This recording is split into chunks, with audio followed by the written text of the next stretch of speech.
The weight of the world is so heavy right now. I want to give you some tips on how to lessen that so that you can feel a little bit of relief.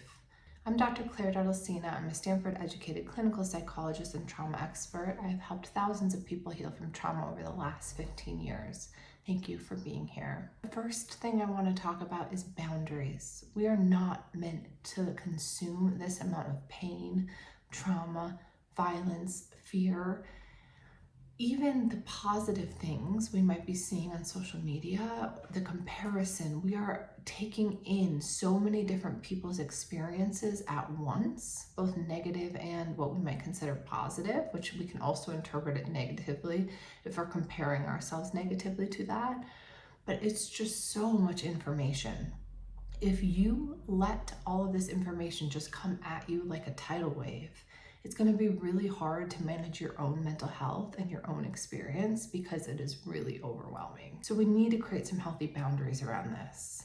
So one tip I will say, if you are consuming social media or the news and you start noticing some cues, some physical or emotional cues, you're feeling really irritable, really frustrated, you're feeling some tightness in your chest, or just like so checked out, you're almost not even present. When you start noticing some cues, it is time to take a break. Put your phone down, stop scrolling. If you do not notice any physical or emotional cues typically, set a timer for yourself. Don't let it just go on and on. I know it's really hard once you're kind of like in that zone to set limits. Sometimes it's also helpful to set those limits beforehand. So you're going to say, you're not going to look at your phone right when you wake up, or you're not going to be reading your phone right until you fall asleep, or you're going to set timers on your phone. I've had clients who have put their phones in lock boxes, or they have apps on their phone that actually limit how much they're on different apps. If you are feeling just like you can't listen to NPR anymore today because it is just too much, honor yourself. You should stay involved. You should stay active. That doesn't mean you need to be consuming all the time. Pick a time when you're going to kind of switch gears and listen to something else, or be in silence, but have some boundaries. You have to be active in this, because if you're not, it's just going to come at you, and you're going to be a very passive agent in how much is getting put onto you. Number 2, give yourself a break. I mean this both figuratively and logistically. Give yourself a break. Be kind to yourself. If you are feeling overwhelmed by the news or by what's happening in the world, and you can take an hour off of work and go take a walk, or just reset and do what you need to do, go take a bath or go to yoga, or just, go make yourself lunch. Any of these little things where you're actually taking a break from just the grind and the hustle.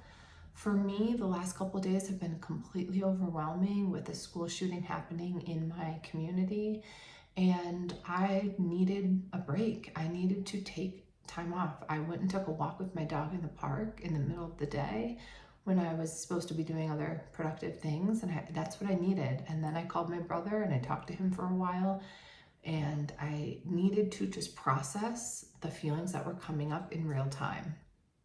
If you're unable to do this in the middle of a work day or otherwise, tell yourself when you can take a break. Maybe it's 2 o'clock and you're saying, all right, tonight at 6, I'm going to give myself some space to do what I need to do, whatever that self-care looks like for you, to metabolize some of those feelings instead of just hustling through them and ignoring them. Okay, this is the most important one, I think. Zoom in to what is beautiful about your specific life right now in the present moment. This whole world out here is so intense. It's super overwhelming. If we live in that place too much of the time, it's too much. It's enough to make anyone feel a slew of really difficult feelings. And what's also hard is that this world out here, yes, we can control little pieces and we should be doing our part, but it is largely out of our control in many ways. And there's a helplessness to that is really, really, really fucking challenging. So an antidote to this is zooming in to the places in your own life right now, today, that are joyful to you, right? Like, go pet your dog or your cat, go snuggle with someone. Think about what is making you happy. What are you working on that brings you joy? Can you click off and click into that and go write or draw or play piano or read your book? I'm not saying go into a hole and don't pay attention to this big world, but I am saying we need times where we shut it off and just come into what makes us feel happy and joyful. I have found that this has been the thing that has helped myself and my clients the most when they're in this space. Noticing what is joyful about your life now and clicking into that and focusing on that. This is, again, if you watched my video about anxiety and shifting attention, this is a similar idea. How do we shift our attention so that we can feel calmer and feel better? This is a strategy, right? Instead of being out here, we're in here in a place that makes us feel happy. Okay, next one, have a little joy snack. This is kind of similar to the last, but what is a little joy? What makes you just feel a little bit of joy? Just a little joy snack. Calling a friend, petting the dog. Like, just take a minute out of the day. It can be literally 10 seconds and do something joyful. Look at something pretty. Pull up a cat photo, right? Just take little moments to bring joy into your life in a way that you can control. Eat a brownie bite or 5. Y'all, they're brownie bites, so like 5 equals 1. So don't judge me, okay? They're gone. All right, the next one, release your emotions if you need to. I love this quote, when it rains, I let it.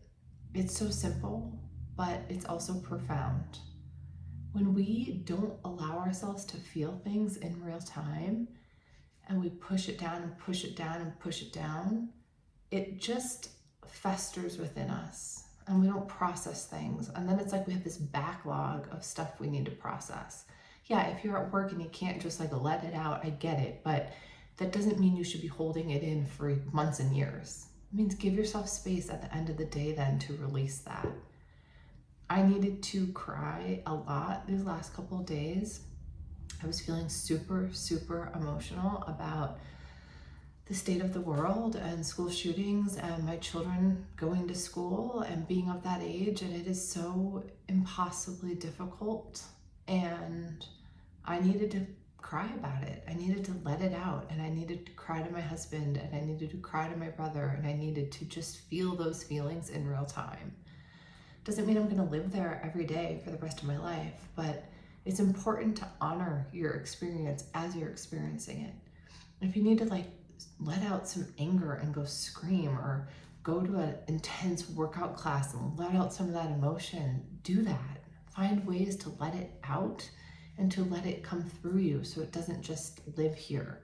The more that we process it, the more that we can be agents of change, because we're coming from a grounded, centered place, not someone who's just holding all of this grief and anger and rage and trauma.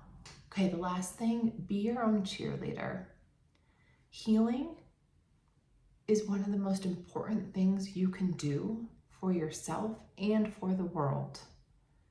I am not saying that to be hyperbolic. I'm saying that because think of this, just the way trauma ripples out. As an example, let's talk about this shooting in Evergreen. One shooter, 3 injured students. The shooter, the suspect, has died.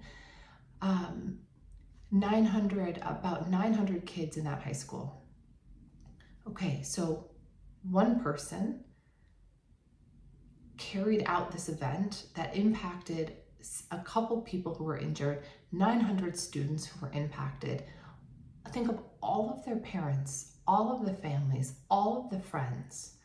Think about this ripple effect of how trauma can just go out and out and out and out, right?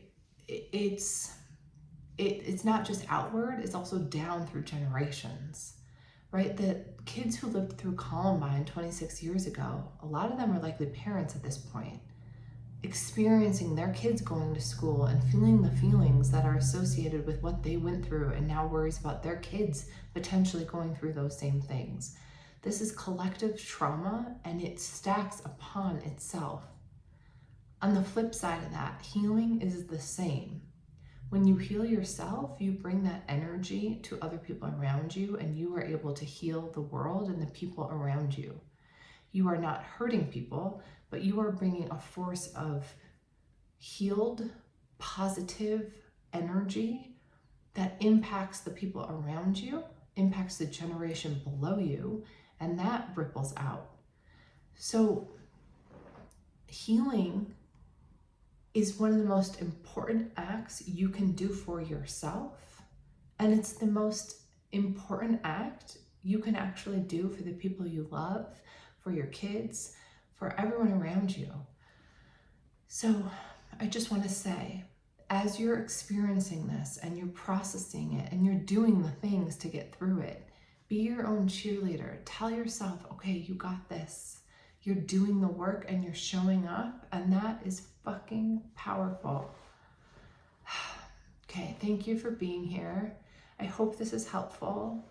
And in the caption below, you can grab my free ebook that has tons of resources on trauma and healing. So please get that so you can get all that info, and I will see you again next week.